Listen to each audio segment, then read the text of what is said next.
Hi, everyone. So I'm now going to share with you. It's good to be back after such a long time period. And as I said earlier, I'm glad we're going back to normal. Whatever normal means today, we don't even know what normal means today. The world is really a little bit abnormal. I'm going to share with you the screen. Are you all seeing the screen? Yeah, okay. So this is not a new topic. I think I've taught it already 3 times, but it's about Huldah the prophet, or I'm saying the prophet as opposed to prophetess, all right? Because she's a prophet, all right? It's true she's a woman, and that actually is unusual for a prophet to be a woman. But there are mentions of other women prophets in the Bible. If you look here, first of all, not in the sense that we normally think of, but Miriam is called a prophet in Exodus 15. Deborah is called a prophet in Judges 4. Right? The word for prophet, woman prophet, is neviah in Hebrew, navi, and neviah, and then in Book of Kings, second Book of Kings, chapter 22.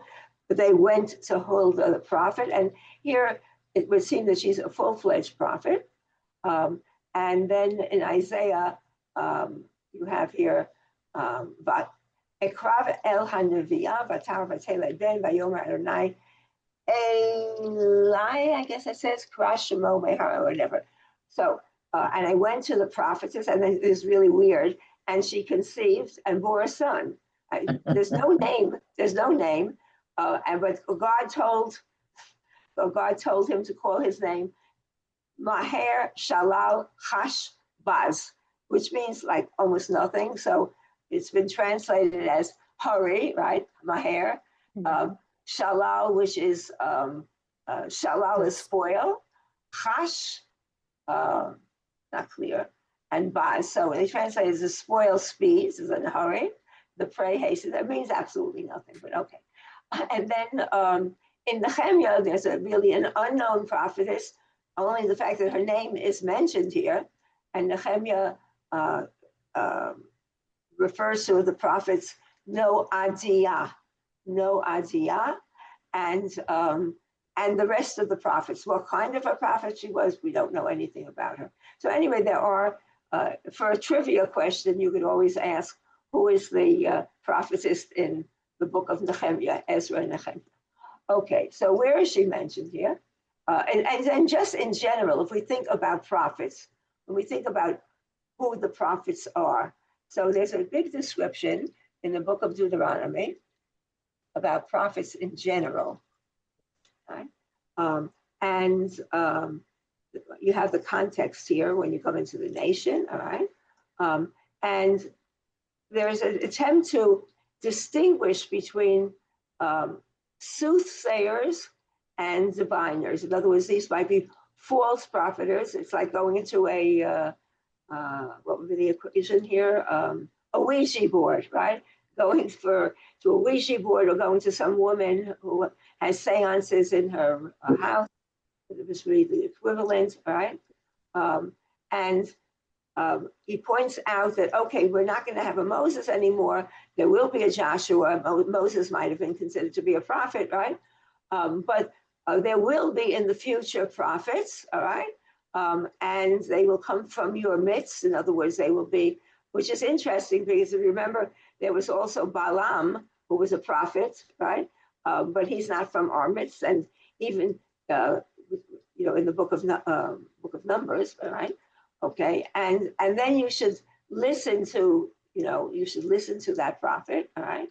But all right, there will be prophets who are going to come and who will speak for me, but there will also be prophets who will not speak for me. So if you look at verse 20, the prophet who shall presume to speak a word in my name, which I have not commanded him to speak, or who shall speak in the name of other gods, that prophet shall die. So in other words, a prophet who pretends to be a prophet or who is not speaking for God. I mean, how do you differentiate? That's not so easy, but God will be able to differentiate and supposedly that's why that prophet will die.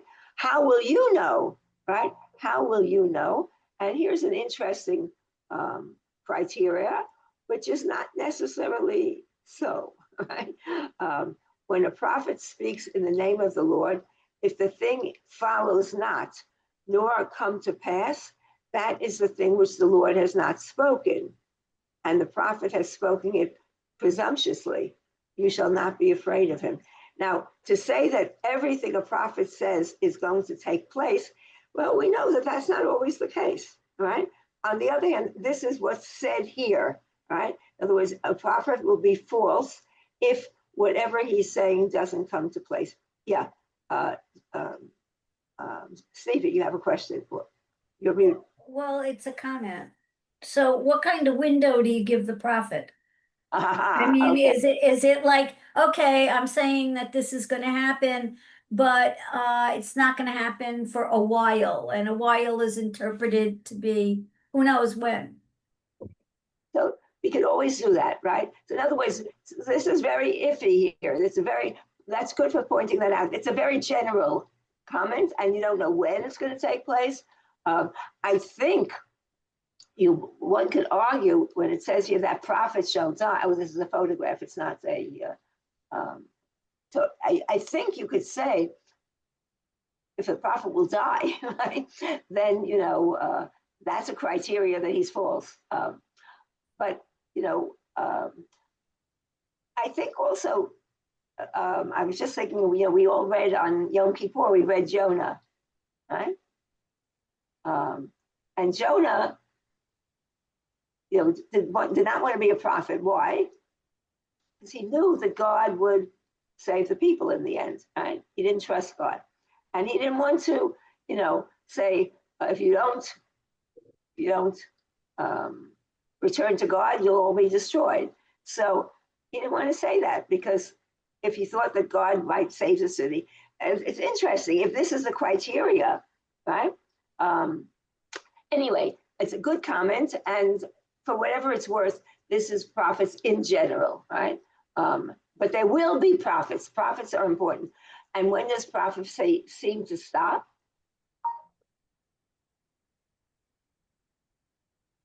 Well, the last prophet is, I think, Zechariah. I think he's the last prophet. Haggai and Zechariah towards the end. But you also have Ezekiel. To say that you cannot be a prophet outside the country is not true, because Ezekiel was out of the country. And he showed that it was possible to have a Jewish life outside the country in Babylon. So to say that the prophet has to be live in Israel. So, and every now and then we have prophets, but we don't call them prophets anymore. I don't see anyone here today except for Stevie, who's connected to Park Avenue. So this is Ellen Alt, who's the artist in residence in the Park Avenue Synagogue. And we just finished with Sukkot, and she has a poster for the Ushpizot, the women visitors to the Sukkah, and make it a little bit bigger so you could see that she has 7 women here who she considers to be prophets. One, she is extending it. So Sarah, Miriam, Deborah, we saw already. Hannah is now a prophet. Abigail, Esther, and Huldah. And here's the we can see a bigger one here, the Huldah, right? What it's supposed to show, and I'm not sure, but it's pretty. But she does consider her to be a prophet. Here's on WW My Jewish Learning, you have a picture here of Huldah the prophetess, and notice what she's engaged in, what's associated with her. Here you have a king and a book. Here you have her reading from a book. And by the way, it's funny they have a book here. It should really be what? I mean, they have books in ancient. It should be a scroll. And here you have somebody bringing to her some artifact. Okay, well, for those of you who don't know what he's bringing, we'll see in a minute what he's bringing. Okay, this, before we come to actually Huldah, you have here the book of Deuteronomy, which in Hebrew is called Dvarim, but in English, Deuteronomy means two, right? The second law, the Nami is name and Deuter is two. The second law, second name, the second thing, if you want.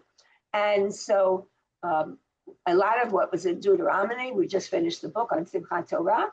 A lot of Deuteronomy is a repetition of stuff that happened earlier, mostly in Exodus, right? And presumably, the style of Deuteronomy is completely different.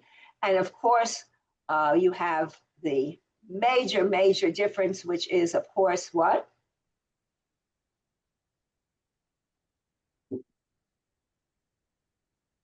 The centralization of worship in Jerusalem. In other words, before that, if you wanted to have steak, you could have your steak and you bring your animals to the local place of worship, and you could have you could worship locally. But once you have the religious reform, which was carried out by Josiah in 622 BCE, King Josiah, then all sacrificial worship has to take place in Jerusalem, right? And so you have here an assumption that this scroll turned up rather late. And even though it's added on to the four previous books, and when we talk about the Torah today, Deuteronomy is part of the Torah, the assumption by most scholars is that it was a scroll that's much later, and so that and probably represents the fact that you have already a temple in Jerusalem. Jerusalem is never mentioned as the central place, by the way. It's never mentioned there. But this is the assumption that's made here. Before that, you could sacrifice any place. You could sacrifice at Bethel. You could sacrifice as Mitzvah, Gilgal, Ramah, Bethlehem, right? Carmel. All of these places you could. But after the book of Deuteronomy comes out, if you recall, 3 times a year, right? You have to go up to Deuteronomy and make a pilgrimage there. I'm not going to show you this. I showed this to you a few years ago. But at the end, it is actually, maybe I'll show it at the end. It's very crucial to the claim that for writing Midrash, really, because what you have here is the King Josiah coming to, this is the Yehudim Ba'im, the King Josiah coming to the temple and telling all the priests he's going to shut down the temple, right? And so what happens? They say no, and they're complaining because all they have now is steak from cabbages, right? They're not eating meat because no one's coming to bring the priests anything. And so what happens here is that King Josiah comes, I'm closing down the temple, and the priests, the high priest there, it's all satire, right? The high priest says, no, we have a book. And he brings out a book, and the book is, in Hebrew, Dvarim Tovim, right? And it's a recipe book for cookies or something like that, right? Dvarim Tovim, good things. And in the satire, they present this book to King Josiah and say to him, in this book, God is writing a letter to you saying that you must keep up the temple, et cetera, and it's in this book. And he says, what's that book? He says, it's called Dvarim. It's called Deuteronomy. So in this satire, you have that. And this is how the book of Dvarim comes to be part of the 5 books of Moses. It's a satire, and maybe we'll show it at the end. It's in Hebrew, but I'll show it to you at the end. I say this because we're going to see here another story, which is the story of what's in 2 Kings 22, and this is the actual finding of the scroll. Okay, I'll make it a little bit bigger. And Sue, can you read it? Yeah. And it happened in the 18th year of King Josiah that the king sent Shaphan, son of Azaliah, son of Meshulam, the scribe, to the house of the Lord, saying, Go up to Hilkiah the high priest to repair the breaches of the house. And Hilkiah the high priest said to Shaphan the scribe, I have found a book of teaching in the house of the Lord. And Hilkiah gave the book to Shaphan, and he read it. And Shaphan told the king, saying, Hilkiah the priest gave me a book. And Shaphan read it to the king. And it happened when the king heard the words of the book of teaching that he rent his garments. And the king charged Hilkiah the priest, and Achikam son of Shaphan, and Achbor son of Machiah, and Shaphan the scribe, and Asaiah the king's servant, saying, Go inquire of the Lord on my behalf, and on behalf of the people, and on behalf of all Judah, concerning the words of this book that has been found. For great is the Lord's wrath that is kindled against us, because our fathers have not heeded the words of this book to do as all that is written in it. And they went with him to Huldah the prophet, wife of Shallum son of Tikva son of Charchas, keeper of the wardrobe. And she was living in the Mishneh, and they spoke to her. Okay, stop right there. There's a couple of curiosities here. First of all, there seems to be a little bit of humor here and a little bit of repetition, right? When you see things on behalf of the people and on behalf of all Judea, right? It's a lot of exaggeration, but part of it is to show how important this discovery of this book is, all right? And so you have here the mention of all of these people. On the other hand, Achikam is the son of Shaphan. Shaphan is a rabbit. Right? And Achbar is a mouse. Rat, right? And even Huldah, or a mouse, right? And even Huldah is a rat, right? So the names of the people are interesting. And notice she's a prophet, but who gets all the yichus here? Her husband. Her husband, right? Wife of Shalom, okay? And she was living in the Mishneh. Now, where is the Mishneh? Let me just show you where the Mishneh is, just in case we don't get there, all right? This is her tomb at the end, and here is the gates, all right? So one of these gates, we'll come to this at the very end, but this is but she's living in an important place, all right? She's living in an important place, and she's buried. This is called, one of them is called the Huldah, two of them actually are called the Huldah gates, all right? And here is supposedly her tomb in Jerusalem. So she's associated also with living in a place. She has authority, and the question is, of course, why go to her? Isn't there another prophet around, right? Isn't there another prophet? Why go to a woman prophet? Clearly, she must be important. Okay, go on. Oh, so that's one thing, and also the Josiah, who is genuine, right? King Josiah, who is genuinely afraid and repentant, right? And he's really nervous because a book that has new laws in it has now been discovered, right? And he's really frightening. Okay, go on, all right? And she said to them, Thus said the Lord God of Israel, Say to the man who sent you to me, Thus said the Lord, I am about to bring evil on this place and on its inhabitants, by all the words of the book that the king of Judah read, in return for their forsaking me and burning incense to other gods, so as to vex me with all their handiwork, and my wrath shall kindle against this place and will not be extinguished.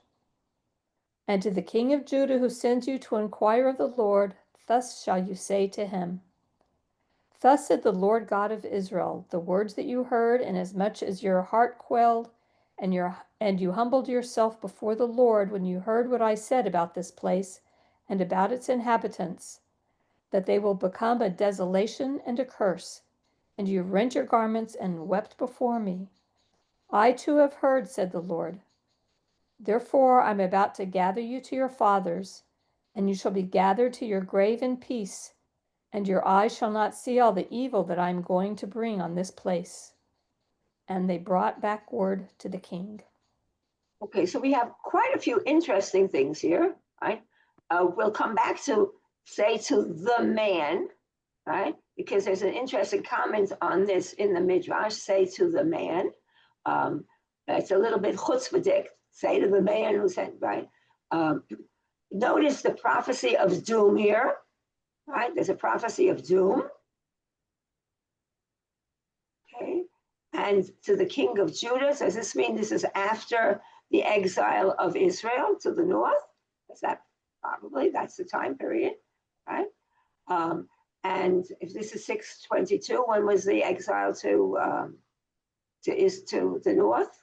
To 7 something. 7 something, exactly, earlier. We're talking about BCE, right? So that, but he gets good news. What's the good news? That it won't happen till after he's dead. Won't happen to him. Yeah. It won't happen on his watch. On his watch, exactly. Après moi le déluge. Okay, so you have that here. Okay, so this is a prophecy, and okay, so in my Jewish learning, what we saw before, all right, she's identified, by the way, in the Midrash as a descendant of Rachav. Remember who Rachav was? She was the one who saved the spies. And according to the Midrash, Rachav married Joshua. And out of that comes Jeremiah. So she's related in some way to Jeremiah. Right? The rabbis who we saw in the book, he gets extra time here, right? Describe her husband as a righteous man. And it was on account of him that she was gifted with prophecy, right? If we go back, we see all the yichus here. The yichus is all where is it? Wife of Shalom, son of Tikva, right? All of that, right? So it's because of him that we have all of that. And they also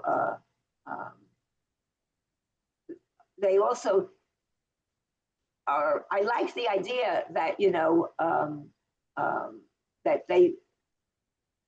that she would, why did King Josiah go for her and not for Jeremiah, who lived at the same time? Because he believed that she would not be as harsh as her male counterparts. In other words, he thought she might be softer, but that was wrong, right? She comes out with this very harsh prediction, all right? And the other thing is the rabbis say that when she said, say to the man who sent you, right, that she was being disrespectful. She should have honored the king and said to his representatives, say to the king, right? And because of that, she was giving a name, Huldah, which means, it means weasel, right? Or the Aramaic translation of her name, Karkushka, which sounds pretty ugly, right? Karkushka, it's very harsh. So in other words, the rabbis are not so happy, all right? On the other hand, there's another tradition that has her prophesying together with Jeremiah and Zephaniah, right? And as we saw before, according to the Midrash and Tosefta, a gate was named after her in Jerusalem, and she was buried within the city. Just looking at the Midrash, where the rabbis say, she was being disrespectful by saying, say to the man. If she were a male and said, say to the man, the Midrash would probably say, oh, he didn't want you to say king because king means the Lord. It's God, it's what we say, God, what we call God. Therefore, the prophet is just calling the earthly king a man. So what we have here is a double standard, right? Yep. You have a double standard. So notice here is Huldah with the weasel, right? But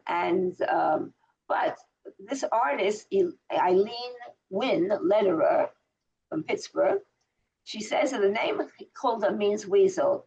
And as you can see in her art piece, Huldah is holding a weasel. At first, that doesn't seem very flattering, till you learn that in many cultures, weasels are symbols for the model woman, one who possessed both great beauty and great intelligence. In fact, in Greek myth, a weasel is the midwife of the birth of the hero Hercules. In her art, Eileen says she was portrayed Huldah near the end of her life. Even the prophet and scholar, she still holds a scroll in her hands. Okay, there's one hand. Okay, you see the scroll? with a scroll in one hand, and in the other hand, she's holding a weasel. Yeah. And the weasel has the name Huldah written on it. Okay. So, so this is, she continues to teach, all right?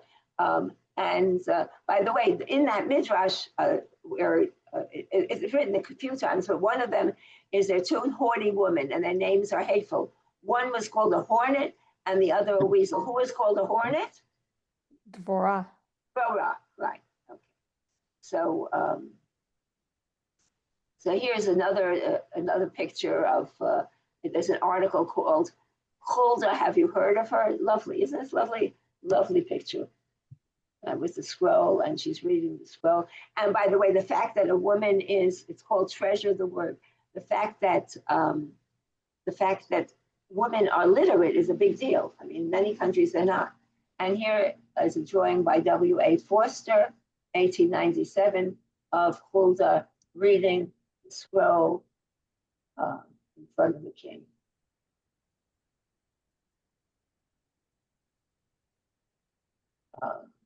Here's another picture by a 15th century picture by Andrea Mantegna, 1495. And here is another more, also somebody who's writing about Huldah. You have here more modernistic view. Very interesting, isn't it? Look.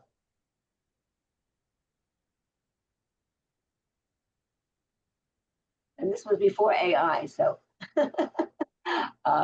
Okay, so I think we pretty much, so when they said she lived in the Mishnah, the only thing we didn't notice before is that she served in the second, right, the Mishnah, the second district of Jerusalem. In other words, it's a location that she lived in the Mishnah.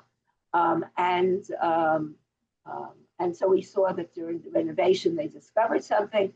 The king was heartbroken when he realized that the people failed to follow God's law. It's just summarizing what we just saw. And so that they bring the scroll to Huldah to verify its authenticity, right? And she does, right?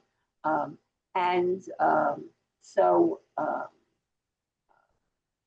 I'm not so sure what kind of hope there is here, but because of this, Josiah ends all of the pagan practices and he led his people to worship God, but of course, pretty soon after that, we still have catastrophe. Here's another picture of Huldah the prophetess. Notice they're bowing down to her. Interesting. It also looks like a magic carpet, doesn't it?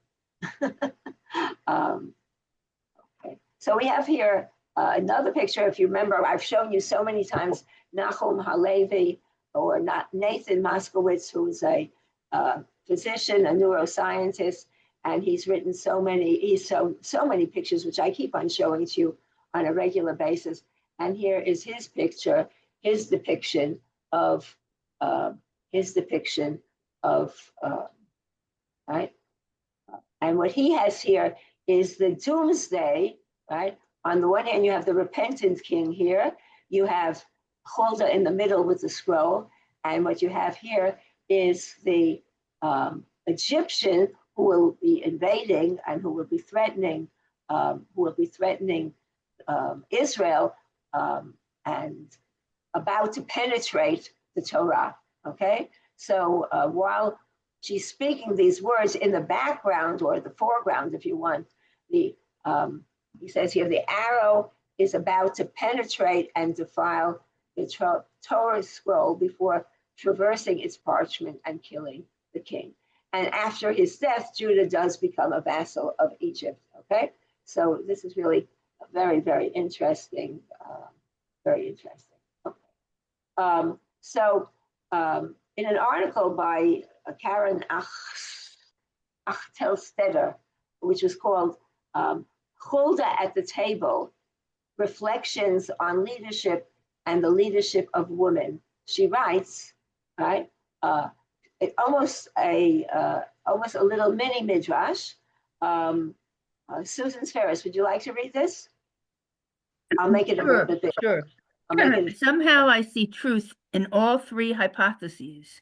I also had this lurking feeling that Josiah's delegation may have a hidden agenda. I am used to being on guard. No wonder, among the court prophets, I am the only woman. It is possible that they chose me, a woman, to verify the scroll, as it requested the abolishment of the Asherahs. Okay, so stop there for a minute. The Uh-huh. Asherot, what are the Asherot? They Lord, are They're They are- like little Yeah. female idols, if I they are remember. idols. idols. Female goddesses, if you want, in the shape of women. Sometimes they're trees also. It's not clear if the Asherah is actually little idols or if they're trees. But anyways, worship of females. So in other words, choosing a woman to verify the scroll because you're going to have abolishment. It's like, it's like having a lawyer representing a rapist. Right? Yeah. A female lawyer representing a rapist, right? To show that he can't be all that bad. Okay, go on. Yeah, right. Josiah had already started his reform process, and sooner or later, during the renovation of the temple, he would have given the order to remove the Baal and the Asherah vessels, just like his great-grandfather Hezekiah had done. Indeed, you may accuse me of having justified the destruction of the Asherahs.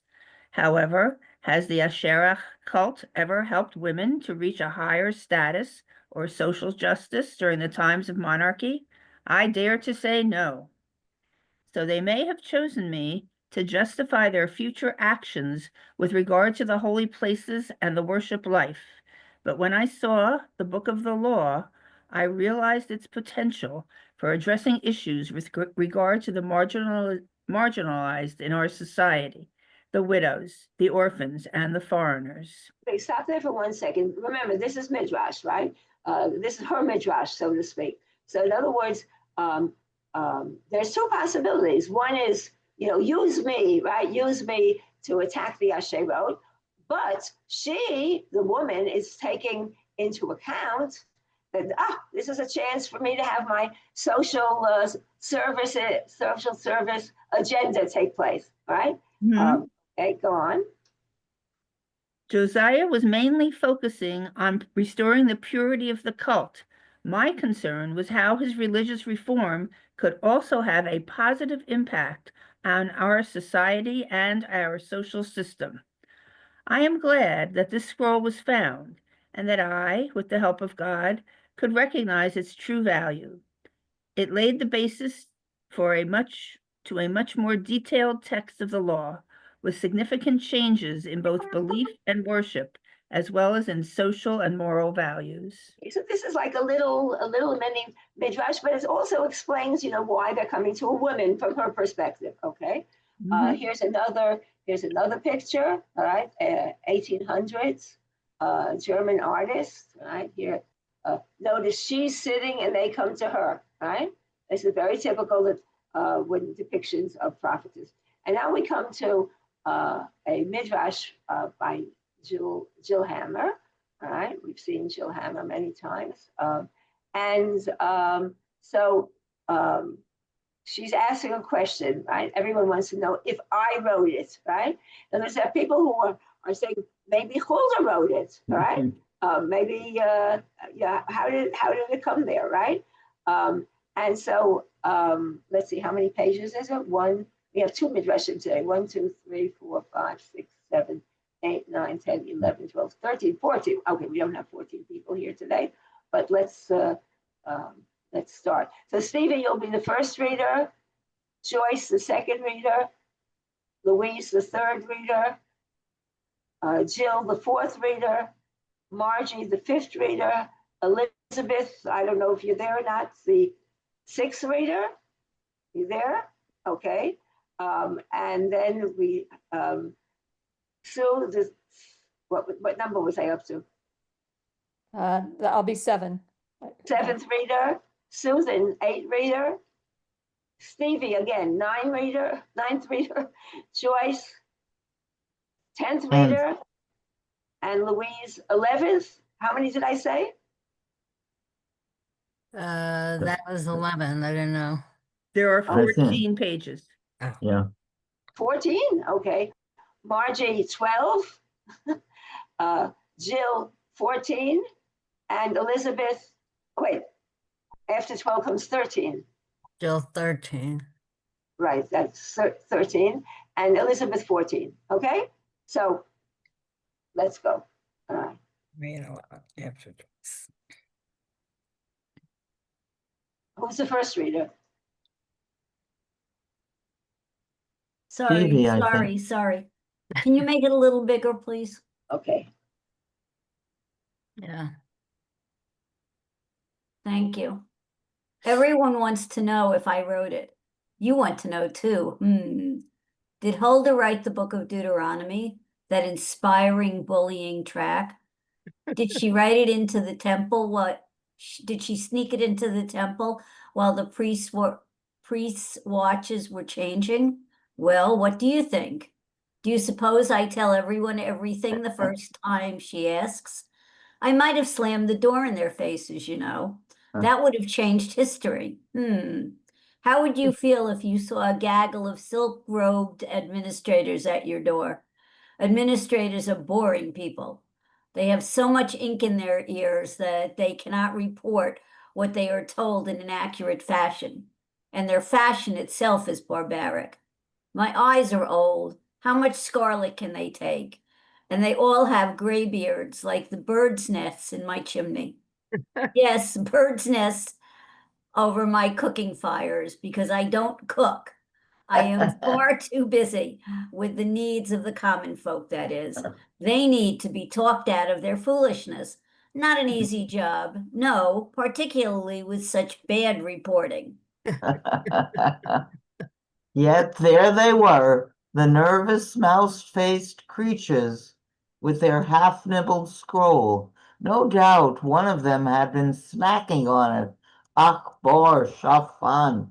I knew them when they were scribes. Could you move it over for me? Which way? This way? To the left. Yeah. They were scribes apprentices and went about with blackened fingers. I learned. No, move a little. No, I learned to read and write by hiding on the roof of the scriptorium.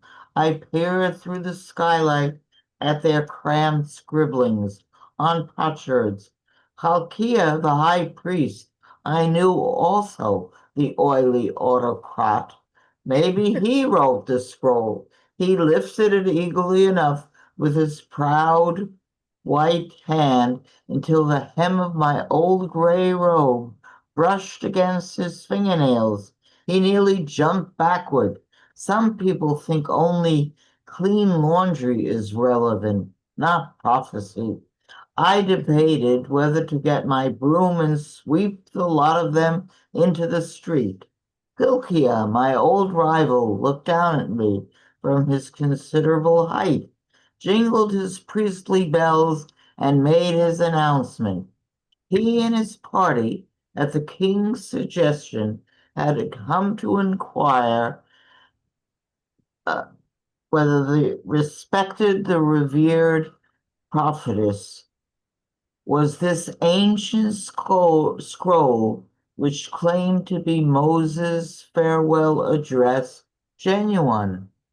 Yeah, and what's really interesting about this is the priests, of course, would be interested in having the centralization of, have Jerusalem, right, because they're in charge of the temple. Wait, this is going to be harder to read, okay? Yeah. So it was the king's idea to ask me, Certainly not Hilkiah's. The man looked positively miffed. He must have written it, I thought. Now I have the chance to foil his plans. I was pleased about this. The gaggle no doubt interpreted my ancient giggle as a fit of divine ecstasy. I was even more pleased when I realized that they might have asked my cousin Jeremiah, who would no doubt have orated something long and dreary to which no one would pay any attention. Prophecy should never run longer than 15 minutes, 20 on a holiday. But no, they'd asked me, a stroke of luck, truly a stroke of luck. Give me the scroll, I said, drawing myself up to my full height of 5 feet. The parchment was rolled up in Hilkiah's hand, tied with a leather cord. It didn't look ancient to me. He handed it to me reluctantly, a troubled look on his face. He said he knew I would scrutinize it carefully. Come back tomorrow at this time, I demanded, stepping back onto my stone stoop. I didn't intend to invite them in for tea. I have a black cat from Egypt, and I'm sure one of those fine gentlemen was allergic. Besides, prophets are always rude. Ask yourself, is it polite to call a nation names like worm and whore? If you don't want enemies, don't become a prophet. The 5 officials bumped into each other, trying to maintain their dignity as they left. I closed my door and stepped down the 4 steps into my office, where I had been counseling a widow who needed to pull herself together. I'd asked her to wait, but she hadn't. No doubt King's ministers scared her. They'd scare me too if I had outstanding taxes. This is not typical Jill, by the way she's writing with this touch of humor here and the sarcasm. It's very interesting. And if you notice, before we go on, I just go back to she's talking about high priests and everything. Jill herself was a high priestess, all right? She had a whole community, and you could go to her school and become a high priestess. Okay, so we're going back now to the 4th one, right? 4th reader? Yeah. Yes. I washed my hands and settled into my great cedar chair, my one luxury. My husband bought it for me in his days as the keeper of the king's wardrobe. I unrolled the scroll on my lap slowly, annoyed as I realized how long it was. I had only a day to read it. Fortunately, it was written nearly in block print. This was already suspicious. Could a man like Moses, with such an unkempt beard, have this neat handwriting? Moses' farewell address began with a long history of Israel's wandering in the desert and a good deal of chastising. I'm not opposed to chastising, but is not interesting to read. I found my mind wandering. I skimmed through the scroll, noting the rites of sacrifice, which were to occur only in God's chosen place, the temple built by Solomon. Hilkiah's been wanting to shut down the mountain shrines for years, I mused. This could be his work. He might certainly have thought of the financial restrictions the scroll played on the kings. Can you get out of hand, as anyone knows? Yet I also noticed the command to destroy all the surrounding peoples, and this might very well be the king's idea. He was a soldier after all. Perhaps the king had written the scroll. Question is, who wrote the scroll? That's a mystery, right? Okay. There was busy insistence on justice towards the poor, of which I had to approve. The Sinai commandments appeared with various additions. Anyone could have copied that from a scroll in the king's library and altered it to taste, I thought. I began to doze off again, but then I read of a terrible curse. It was a curse of exile, powerfully written. It sent chills down my spine. I'd been preaching about the possibility of exile for years if Israel didn't clean up its act. Someone else had said it better than me, put it in appallingly physical terms, as if the dust of the earth could be an instrument of God's wrath. The thing was almost certainly a fake, but there was a blessing at the end, snatches of which I was sure I'd heard my mother singing over her wash basin. That blessing might indeed be older. Torah tziva lanu Moshe morasha kilat Yaakov. Moses commanded us a Torah, an inheritance for the community of Jacob. Catchy phrase, and then there was the death scene of Moses after all the elaborate legends. This story was so simple it had to be true. Had God whispered in someone's ear?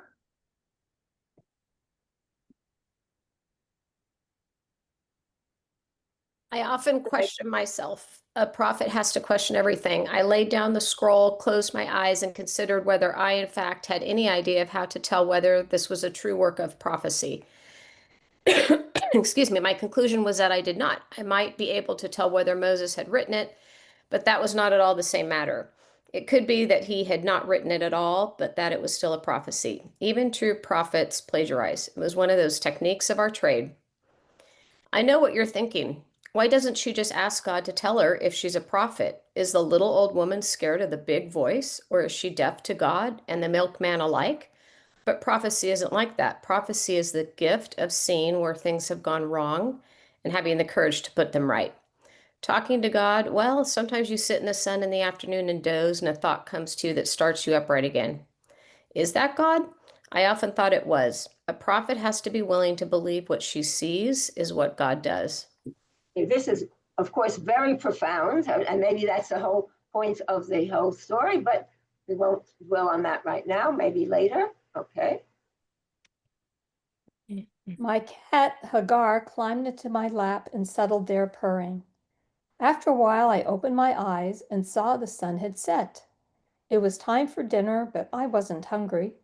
I was immersed in the mystery, becoming nervous as I realized the potential consequences of my decision. King Josiah was straight and uncomplicated as an arrow.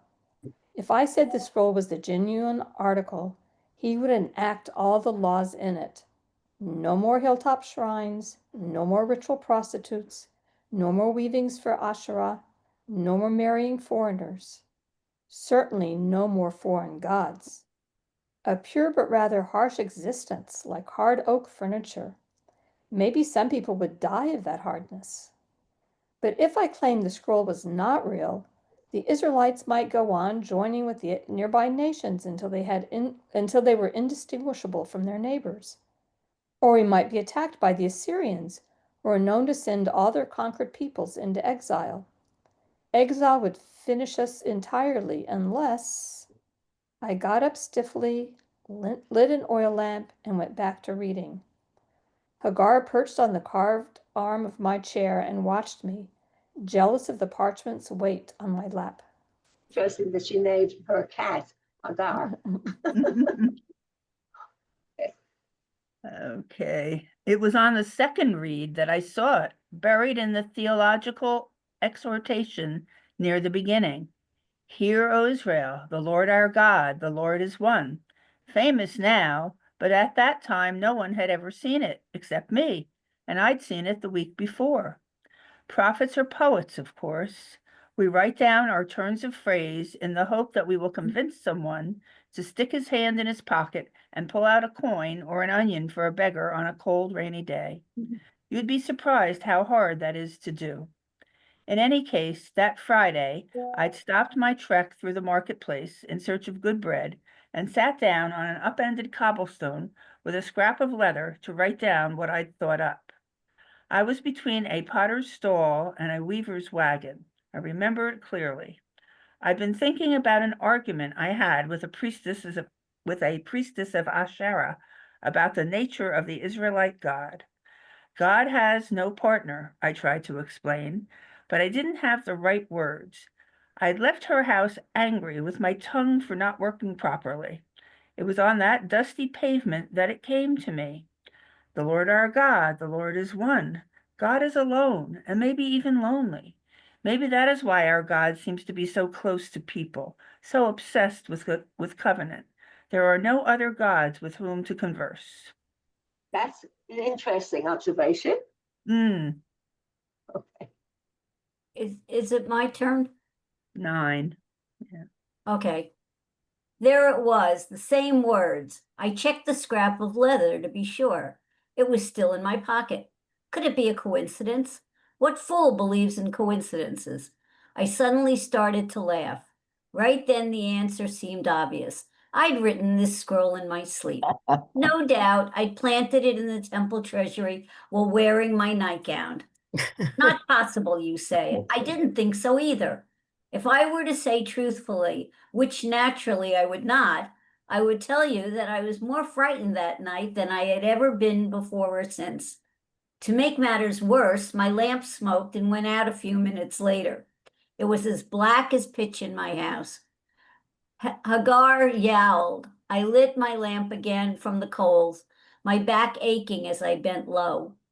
When I straightened up again, I quickly peeked through my narrow window to make sure my neighbors' houses were still there. I intended to stay up all night and make the most of the time I had, but my eyes were heavy and I lay down on my bed to rest a while. As I drifted into sleep, I saw the vivid flash of Hilkiah's troubled eyes as he handed me the scroll. The same coincidence happened to him, my fancy said. A word, a phrase, or something like that. That would explain the eyes. Have you ever been horrified by the angle of the sun? Not you, you bronze sun worshipper. But that morning my blood froze when I woke up and saw how high the sun had gotten. I only had a few hours until those sniveling bureaucrats would return. And what would I tell them? That I would present my results the following week at a scholar's tea? I plucked the scroll from a place too close to the lamp where I had left it, opened it randomly to a passage about exemption from the army for the newly married. Did God write that? I was unbearably hungry. I slammed the scroll down, knotted my hair under a shawl, and went up my steps. I strode out into the marketplace to find a loaf of bread and some cheese. Maybe I wanted to linger again at that spot between the weaver's wagon and the potter's stall. I started, but I never got there. The streets are where I learned prophecy. No court appointment for me. The king's adultery was not my affair. I dealt with the affairs of individuals you might meet on market day, old fat Levites, harried mothers, gruff stonemasons, foreign sailors, sooty children with their hands full of stolen salty olives, slinking slave merchants and their desperately rebellious slaves. For 50 years, I've been pushing and pulling at people who are stuck in place. On my father's side, I descend from Joshua and Rechav. Prostitutes are a particular concern of mine. Once I took a few 12-year-old servant girls about to be sold for harlots and slipped them into the queen mother's kitchen. Not prophecy, you say? No one understands prophecy anymore, not even Jeremiah. Passing along the streets that raised me, I grumbled to myself. I waved my staff about and in general kept up my image, which keeps people from annoying me. After a while, I got so caught up in the sounds and the colors of the city that I forgot to act my part. Everything seemed brighter that day. The rich men in wool cloaks giving out loans, which the scroll said should be given without interest. The multiple wives of merchants whom the scroll said should be treated with equal fairness. The priests and witches and veiled priestesses of cults and shrines, which the scroll would abhor and abolish.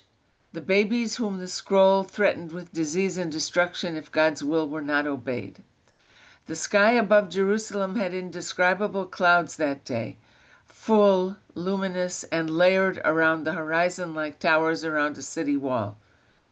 Forgetting about bread and cheese, I bought a handful of dates and ate them while sitting on the rim of a cistern. I watched the local girls come and go with their pitchers like Rebecca, their bronze earrings glinting in the sun. Beyond the nearby wall, just below the clouds, palm branches curved like knives.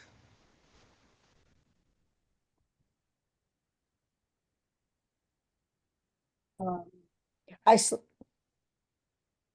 slowly became aware of the conversation to my left between a mother and her young son.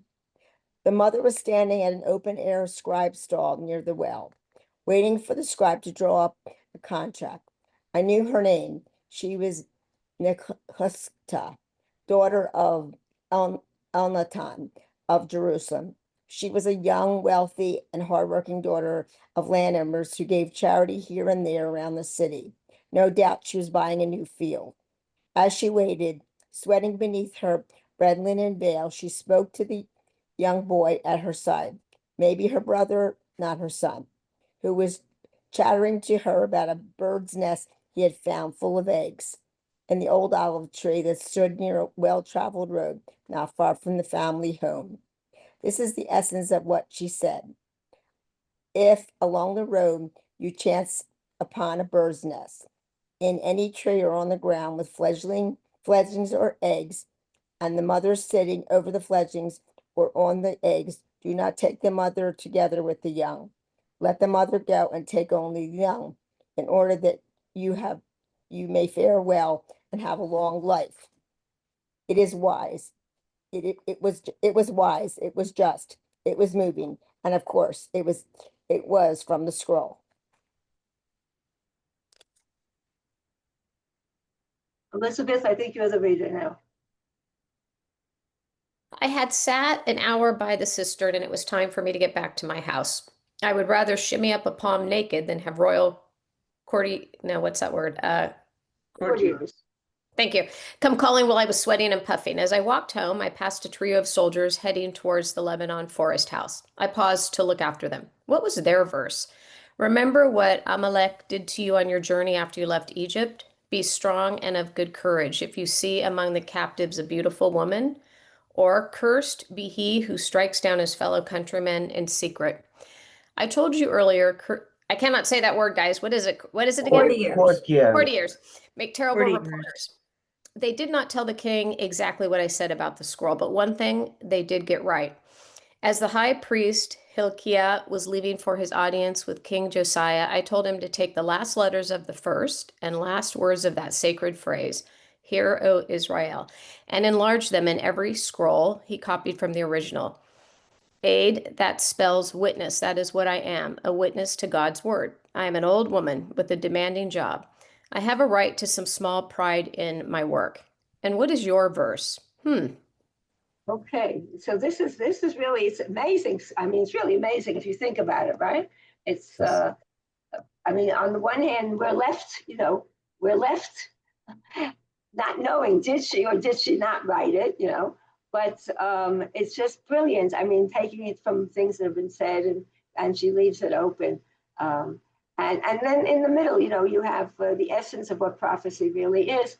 And also the fact that what's more important is people, right? That people are more important than, and all of these quotations that he had, like with the birds and the birds nest, that's all from the book of Deuteronomy. So she weaves it all in and also manages to get.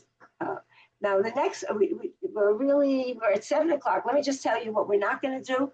Art Waskow has,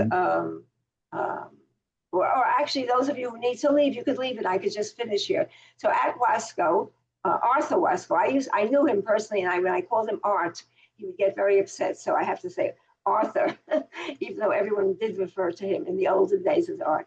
And his wife Phyllis, who I knew also, and they used to live in Teaneck, New Jersey, and they were part of my sister's chavurah, Phyllis Berman.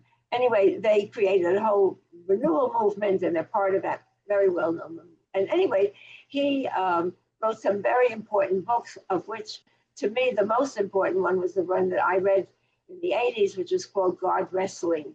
And the whole idea of writing Midrash, he was very, very influential. Whoops, sorry. What did I just do here now? I went back to the beginning. Anyway, so he wrote something really cool, which was imagining the author of Deuteronomy as a woman, a Midrash, right? And what he does is he basically has her be, being the writer, the author. And what he does is she says she was a cleaning woman in the Holy Temple, right? This is Huldah. She was a cleaning woman, all right?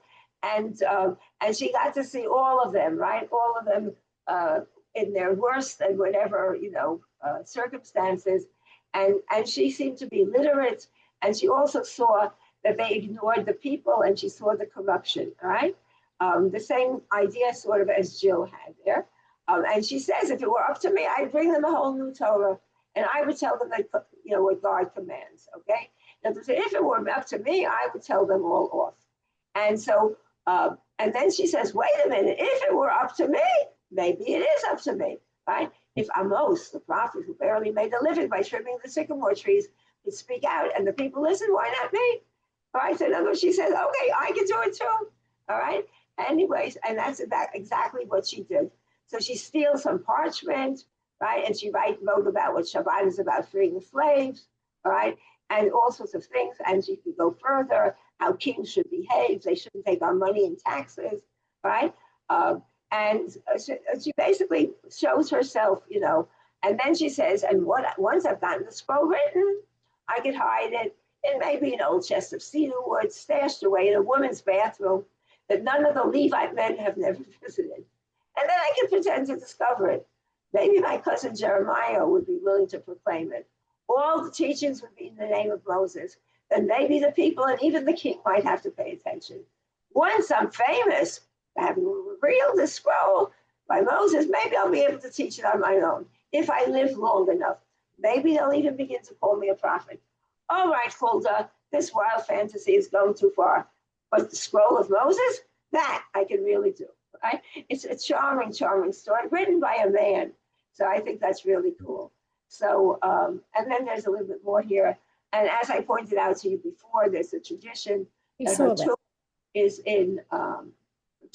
in Jerusalem, tomb on the Mount of Olives. And here, this is the two gates where she is. Okay. So, any comments? I really loved both of them, and I don't think we've ever read Jill's, even in the past. It was always too long to read, so it's the first time we read it in its entirety. Comments? No, I love the humor. Yeah. No, it really makes you think, these couple of readings. It really does. There was wonderful humor and yet made us think about what it all means. It was very lovely. Right. And a lot it's interesting. You don't think about who wrote the book. I mean, you know, that's an interesting concept. Right. And my rabbi's doing prophets in our lunch and learn this year, so I don't know which prophets he's gonna go with, but I hope he gets some of the female ones in there. He probably will. No, I don't think you will, but maybe you'll get there. Maybe you'll get there. Maybe you'll get that one. That's in the continuation of the course. What do you call that course?